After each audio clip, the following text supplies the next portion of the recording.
What's up, everyone? Welcome back to the show.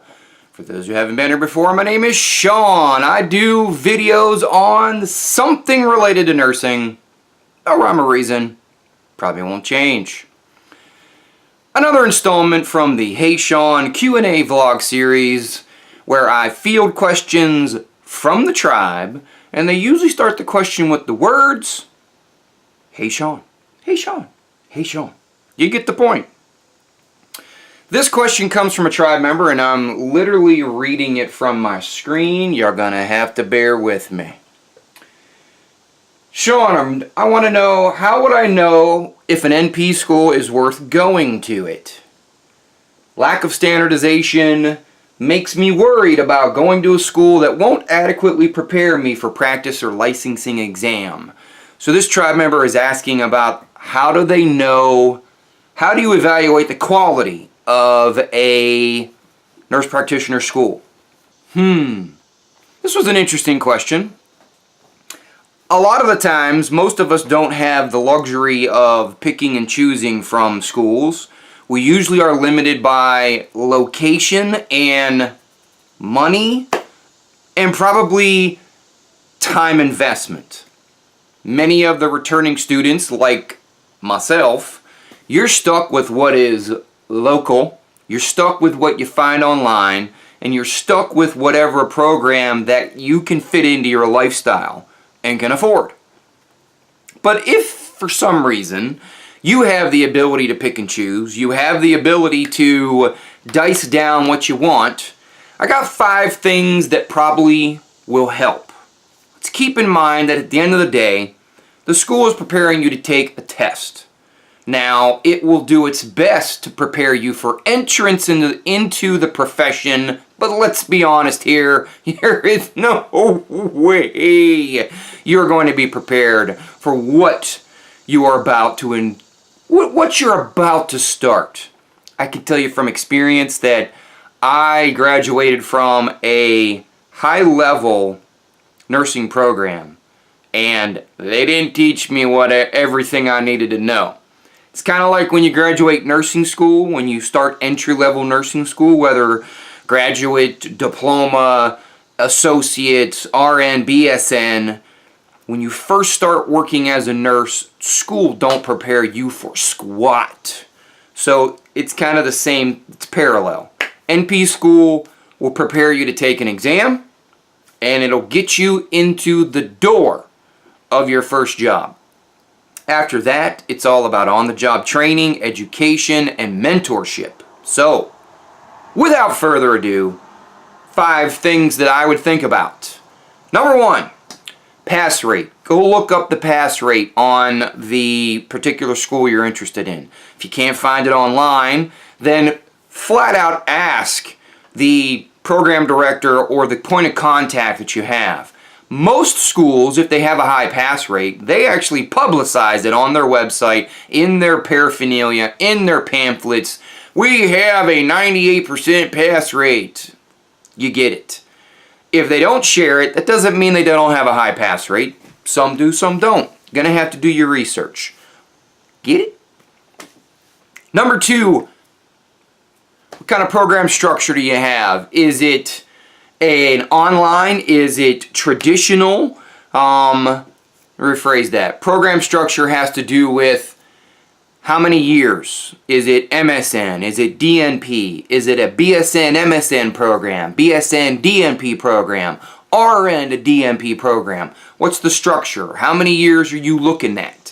Is it full-time? Is it part-time? Is there summer classes?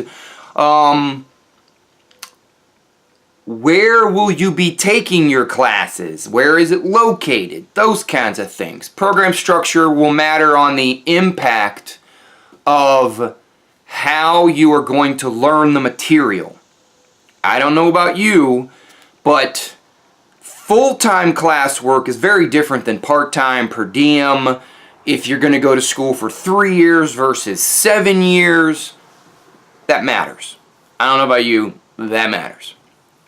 Number 3, online. Is it, what kind of structure? Is it on another, the parlay off of number 2, number 3 is, What kind of program is it? Is it online? Is it traditional? Or is it a mix of both?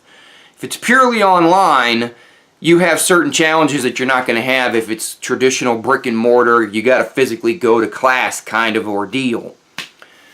I sucked at online programs. I'm better at physically going to the classroom. Everybody's different. I know many of people that have had great success with pure online programs. Will you miss certain aspects of the educational process? Probably. Does it really matter in the greater scheme of things? I don't think so, because once again, it doesn't matter what they do to prepare you. You're getting through it to take an exam, to pass your boards, and to start actually learning how to do the job. You learn what the job is and why you do it, but to physically learn how to do the job, I'm sorry, you're just going to have to graduate and get your feet wet.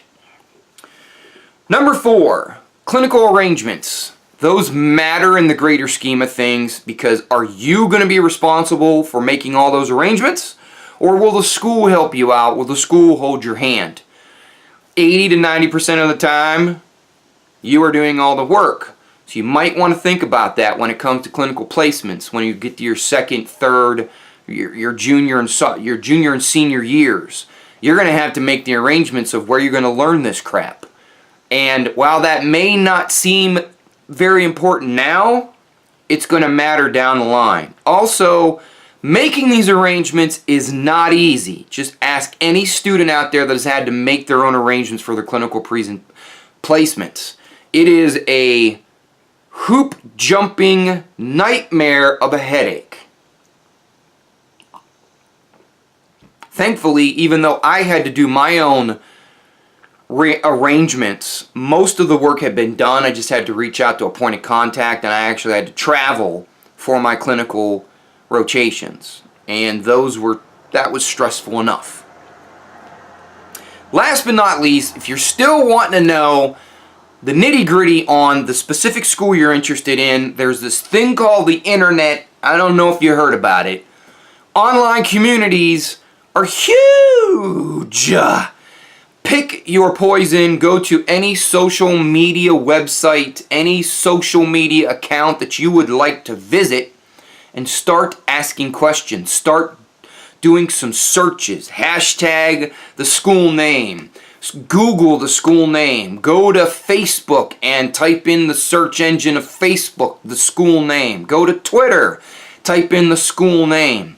There's Facebook groups, both public and private. Facebook and Twitter are huge. You can even go to Instagram, start searching hashtags.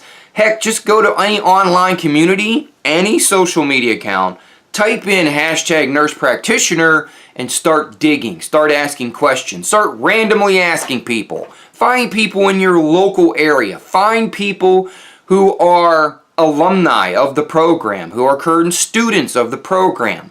Get down to the details and the specifics. Ask them if they have 10 minutes. Hey, can you talk to me about what you got going on? What do you like? What do you don't like? Talk to the alumni. Talk to current students about how they're being prepared to take their boards.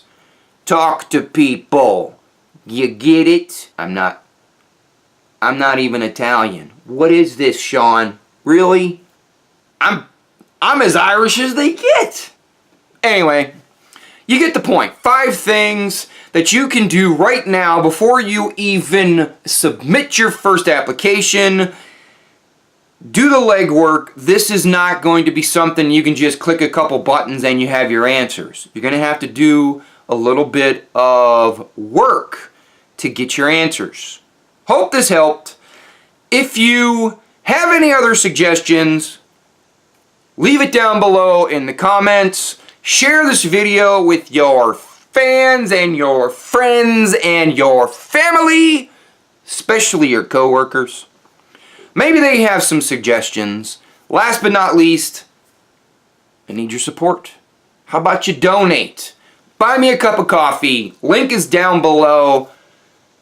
If you found this information just even a little bit valuable, and hey, you want to say thank you by, I don't know, buying me a cup of coffee, there's a link down below. Hope you'll click it. I don't know why I'm whispering. Thank you for watching. Last but not least, I really hope that you have subscribed, because if you haven't subscribed by now, please do so. And as always, check your own pulse first.